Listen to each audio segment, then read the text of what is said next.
So as PHP is a server-side language, we need to run it on a web server. We can't just use the text editor and the browser like we have for HTML, CSS, and JavaScript and jQuery. So if you haven't set up your free web hosting yet, then jump to the web hosting setup section and go through the process to do that. All done? Great. Okay. So now you should be able to go to Fire FTP and to connect to your website. And connect to your website. And that's what I've done here. So I'm on completewebdevelopercourse.com/content. There's my previous sections.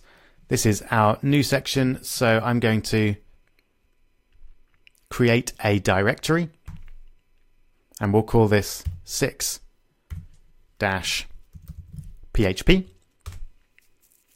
So our next section, missing out WordPress because we didn't save anything on this section for that. And then I'm going to double click to go into 6-PHP. And then I'm going to create a file and I'm going to call this index.php. So remember the .php extension means that we'll be able to run PHP scripts on this file.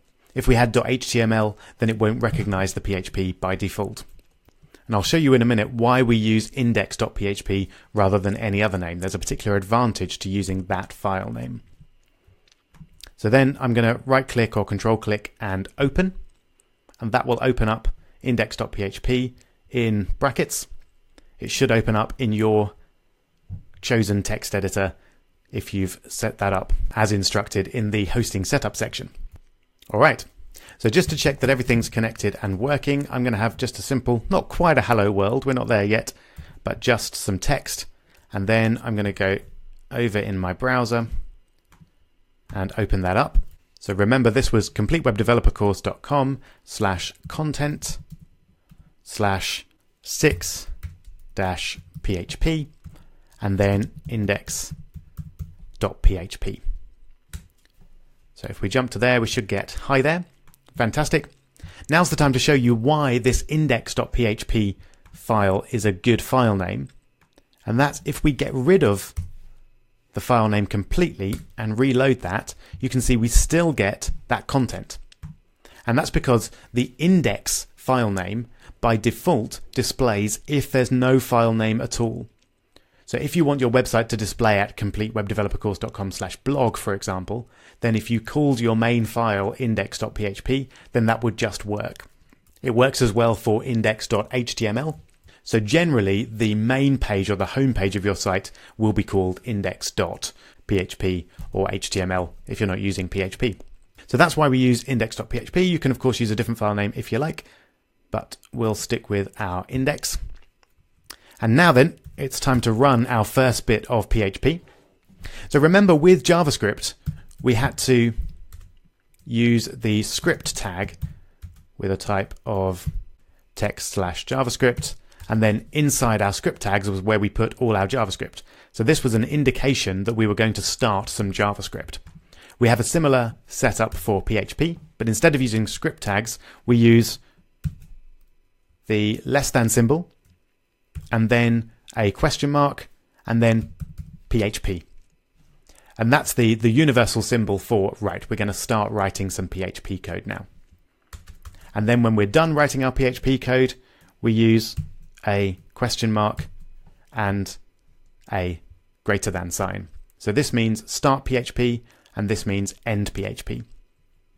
One of the most common mistakes I see early programmers making is putting text or HTML inside these PHP tags, and that won't work. So you need to put your HTML outside of those tags, not inside them.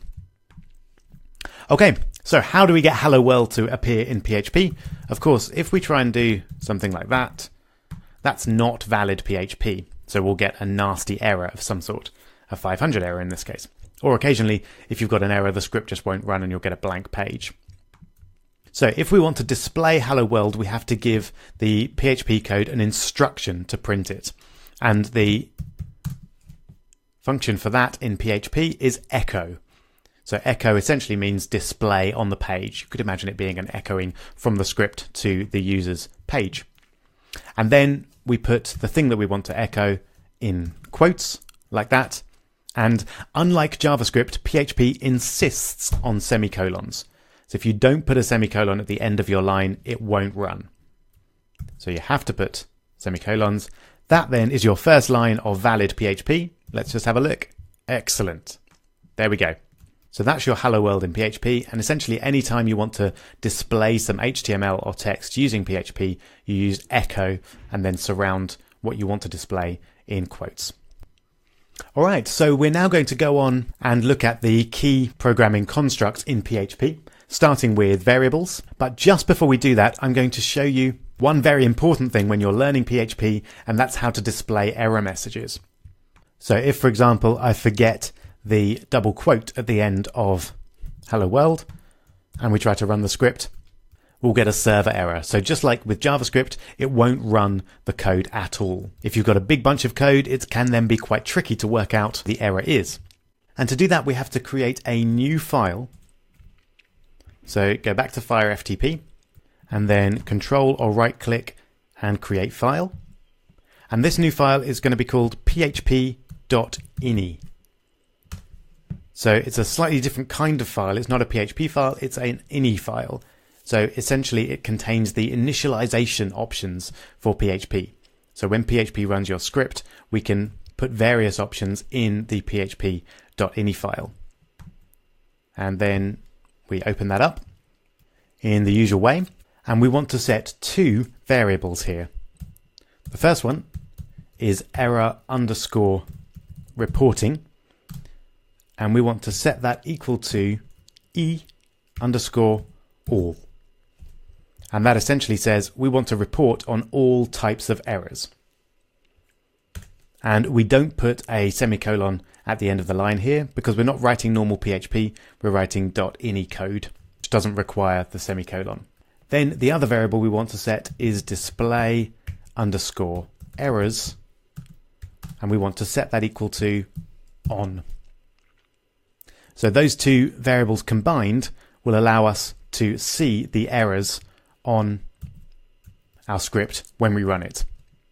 I should say that although it's a very good idea to display errors when you're developing a site, it's a very bad idea to display errors on a site which is being used in production. Because if something goes wrong on your site, hackers might be able to use the error messages to get access to your database or your file system or something secure.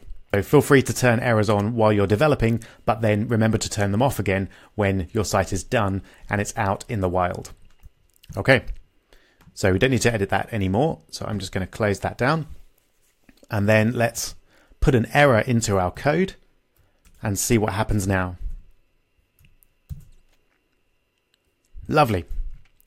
So it doesn't look beautiful, but it's definitely better than the 500 error that we had before. And it's actually reasonably precise. We've got a parse error, so the script was unable to be parsed, that is, understood by the computer.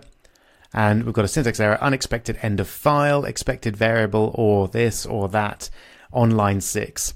Often this message, won't be particularly useful. Sometimes it will, but it's really useful is the line number.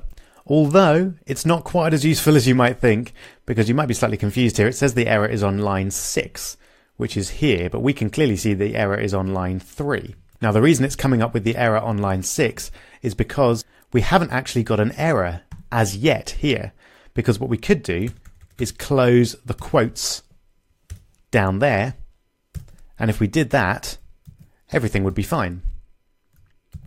Let's have a look. You see we just get the semicolon as part of our code which is echoed. So the error doesn't actually appear until we try and end PHP, which we do on line 6, and it says, wait a minute, we can't end PHP because we haven't closed this quote here. So don't necessarily spend ages scouring the particular line that the compiler gives you the error message on, because it might be that the error is on the line before that line, or maybe even one or two lines before that line, depending on how your code is set up. So that's a bit of a warning for you. But generally, a message like this is going to be much more useful than the just plain 500 error as we saw beforehand. So I definitely recommend setting up error reporting as you're developing your site, and definitely as you're learning PHP as well, because it'll help you with the challenges and you inevitably make mistakes. It will show you, at least reasonably accurately, where you've gone wrong. Alright, so now we're set up and running with PHP, showing us nice error messages. We're now going to work our way through the basic programming constructs in PHP, starting in the next video with variables.